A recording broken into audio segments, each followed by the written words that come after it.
I was once poor. And I know that the only difference between a poor black person and a poor white person is that a poor white person feels like it's not supposed to be happening to them.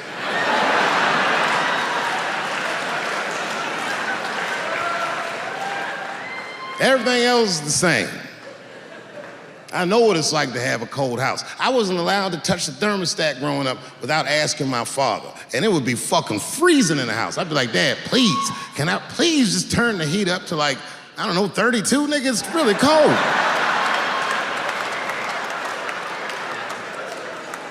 And my dad would say, just put more clothes on, David. Got all three of my outfits on, nigga. When you look at me, I'm freezing up here. You want to talk about white privilege? I was born dirt poor. Roaches in our food, mattresses on the floor, eviction notices taped to the doors, kind of poor. My parents, their side hustle was beating me and my siblings bloody. I missed more meals than I can count. When we did eat, it was ramen, canned foods, or whatever we could steal from the gas station. There were 8 of us kids. Don't come at me like I grew up in some quiet backwoods town either. We weren't hearing deer rifles, we were hearing 9mm and Glocks on a nightly basis. Not because we were hunting, because we were dodging stray bullets in the inner city. I had a baby as a teenager, thought maybe I could break the cycle, went to college, flunked out quick. Life was swinging before I even had a chance to plant my feet. Then the military came knocking, promised me structure, a future, and a way out. What I got? Another flavor of hell. Straight out of basic, they shipped me to Afghanistan. 19 years old, couldn't buy a beer back home, but I could carry a rifle, kick in doors, and watch friends die in pieces. I came home to a wife who had cheated on me while I deployed, ended in divorce, missed my baby's first steps, first words, first everything. I got the title Dad, but only for 2 days every other week when the courts allowed me. So I drank, I numbed it out, I drowned it in alcohol and women, hopped from job to job, security, government contracts, even worked with the feds for a minute, but it all... What's up guys, welcome back to the channel. White people thought struggle and suffering only belonged to black people, but now poverty is knocking at their own door. Let's watch the clip. Remember, the credit goes to the direct owner of the video. I'll be back in a few minutes. Privilege isn't being white, bonehead. Privilege is living in government housing and calling people oppressors while they pay your bills. Get it? I'm done pretending that any of this bullshit makes sense. You want to talk about privilege? You want to talk about real privilege? Real privilege is wearing $200 sneakers when you haven't worked a day in your life. Privilege is walking around with $300 Beats headphones while you're living on food stamps, while you're on public assistance, and it's paid for by people who wake up and grind every day. Privilege is having the latest smartphone with unlimited data and having zero idea where the bill goes because somebody else is always picking up the tab. Privilege is being able to protest every little thing that offends you without worrying about calling in sick to work because you don't have a job. Privilege is being able to cheat, lie, fail over and over again in life and still get bailed out while people who play by the rules get punished. That's privilege. This isn't about race. This isn't about class. This is about accountability. We've got a culture that rewards victimhood and demonizes work ethic and responsibility. Meanwhile, the people holding everything together for the rest of society, they get taxed into the ground. Their businesses get choked by regulation, and they get personally vilified for speaking up and saying that this is bullshit. You want to talk about privilege? Then start with the people who've never paid the price, but who also scream the loudest. Because they've never had to build anything. They've never had to defend anything. They've never had to carry any real weight. And the reason they get away with it? It's because we don't live in a society of strong men anymore. No. That's been dismantled on purpose over the last 50 years. Because a society of strong men would never put up with any of this bullshit. And that's exactly why they came after us first. I gotta give up.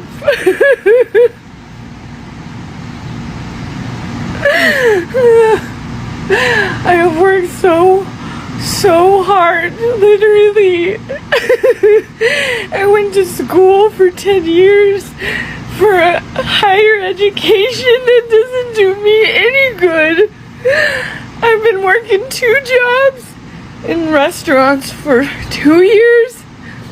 50 hours a week.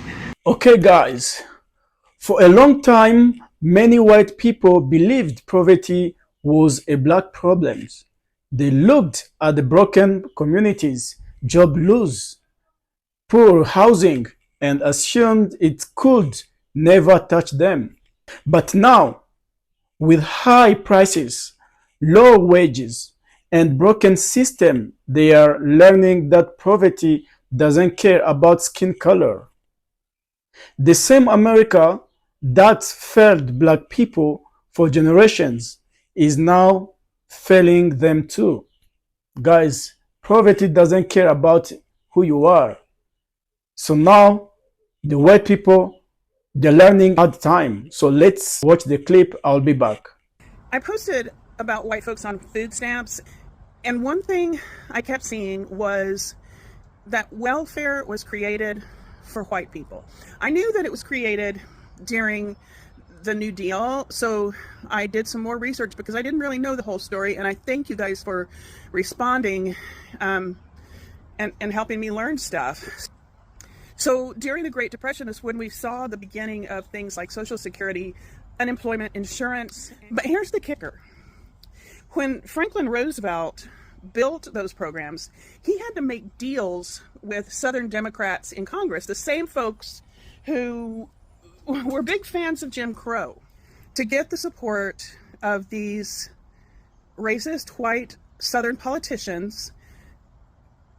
The programs were designed to exclude farm workers, domestic workers, jobs held overwhelmingly by Black, Latino, and Indigenous people. So right from the start, Black and brown families were pushed out of benefits so that white people could get them. Then we move forward to the 1960s, and there's this war on poverty. It finally opened up welfare programs more broadly, and that's when food stamps became permanent. Well, permanent, we don't know what Trump's going to do to them, but they lasted a long time. And guess what? The minute more Black and brown families started accessing this help, the politics shifted. Welfare got a new image and a new target. By the 1980s and 90s, with Ronald Reagan and his gang, they pushed the welfare queen myth. That's a racist dog whistle meant to turn public opinion against safety nets by blaming Black women for poverty that white policies created. That's the truth, you guys. So yes, welfare was built for white people, and when others finally got in the door, they tried to burn the house down. If you want to blame the right people, you got to get curious. Okay, guys, this is a wake-up call. When factories close, when healthcare is too expensive, when rent is too high, white families are now crying the same tears Black families cried for decades. The difference is Black people already knew the system was broken. White people thought they were safe inside it. Now they see the truth. Guys, as yourself, you can see how the healthcare was cutting. The prices goes higher. And now the white people, they're learning a hard time. So let's keep watching the clip. I'll be back. Every time I speak about oppression, some white guy somewhere always gotta pop off like, well, what about white people? We're oppressed too. Man, miss me with that weak ass take. You ain't oppressed cause you're white. You might be struggling, sure. You might be broke. You might be in pain, but that ain't because you're white. That's cause this system beat the life out of poor folks, sick folks, working folks. White people just happen to fall into those groups too. That don't make whiteness a burden. It makes poverty the common enemy. And let's be real, if white skin was all it took to be oppressed, then explain why the average white household still holds over 6 times the wealth of the average Black household in 2025. That gap hasn't shrunk in decades. It's still alive and well and fed by centuries of theft, redlining, slavery, and Jim Crow. You were born into a system rigged for you, and now that whole machine's breaking down, and you want to pretend you're starting at the same line? Nah.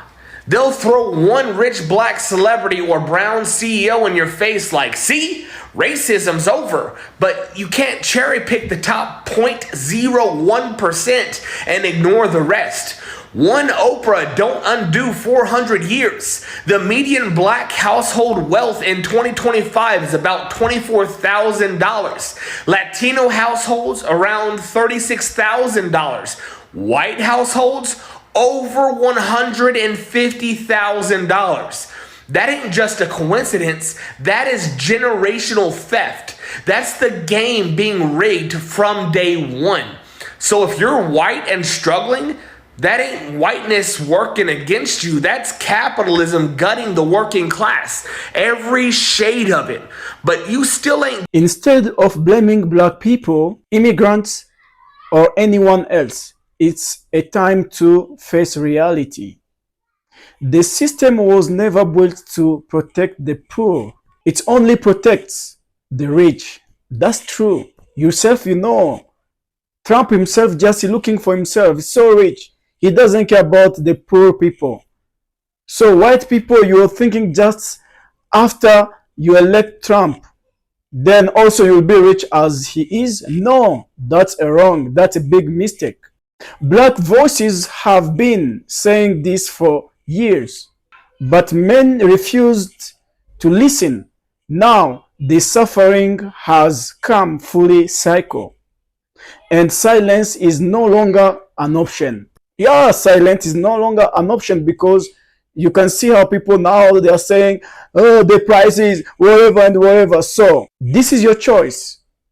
This is your choice about everything coming up. Yeah, face it and understand it. This is a really reality. Guys, let's keep watching the clip. I'll be back with more commentary.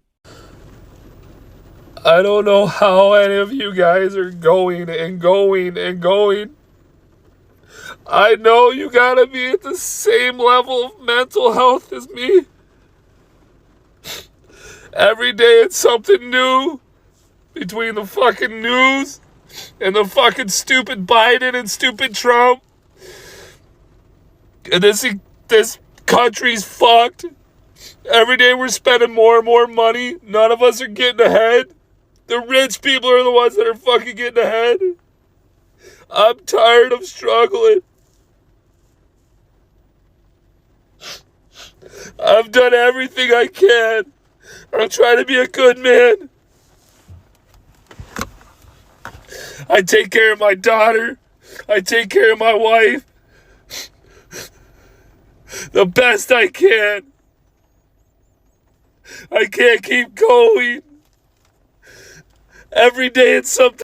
When I say that as a poor person, I don't know what to do to create systemic change that's needed for everyone, this is what I mean. Since the January 6th riots, that's how much Romney was spending every single day as a senator for security. What if Romney didn't spend the $5,000? What if he couldn't spend the $5,000?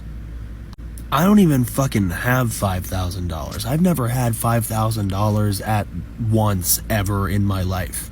Much less that amount to spend every single day for security. My family members and townspeople have been voting to thin my wallet out for my entire life for the sake of big corporations and CEOs and the military budget. When the white supremacists come knocking at my door, I don't have any means to protect myself. Okay guys, let's be real. America has always sold a dream that wasn't true for everyone. White families believed that if they worked hard, they would always have safety, jobs, and respect. But now, black people, the reality was different. Poverty, police violence, poor schools, and unfair wage were part of daily life.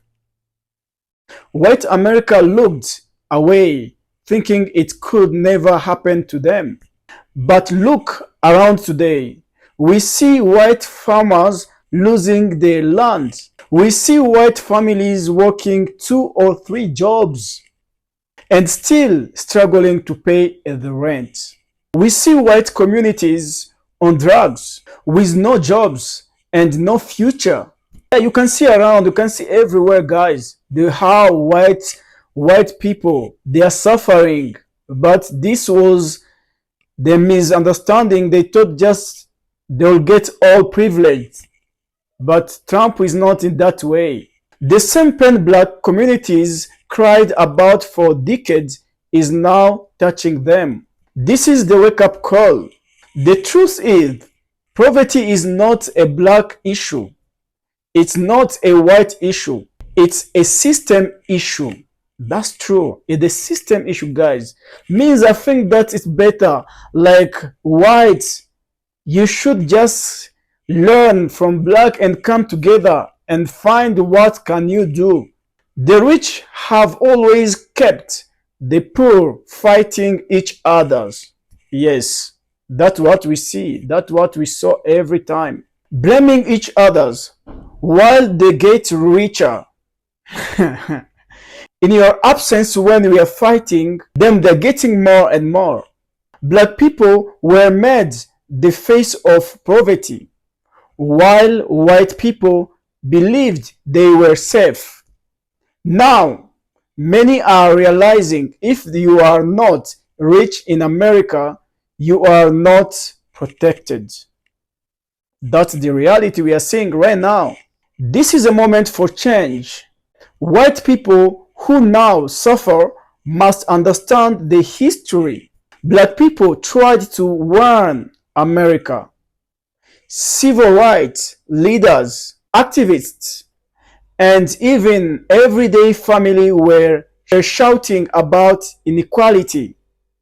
But the message was ignored because men thought it was just a black problem. Now it's everybody problems. You already said it's open wide. It's very clear to everybody. It was not about black problems. Now let's face it, all of us.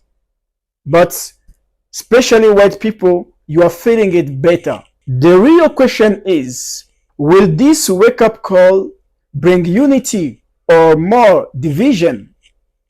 I think that I'll get your comment in the comment section. Will white families who are suffering now join hands with black families who have been suffering for generations?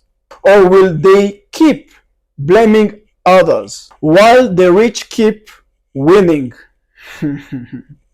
Yeah, for this one, just we know it.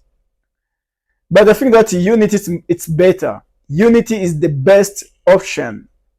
And it's a good solution. Because if there is one, bring history has shows us it is this. Divide poor people, lose. But united, they can fight back. Yeah, that's true. The poverty is not a color. It is a trap.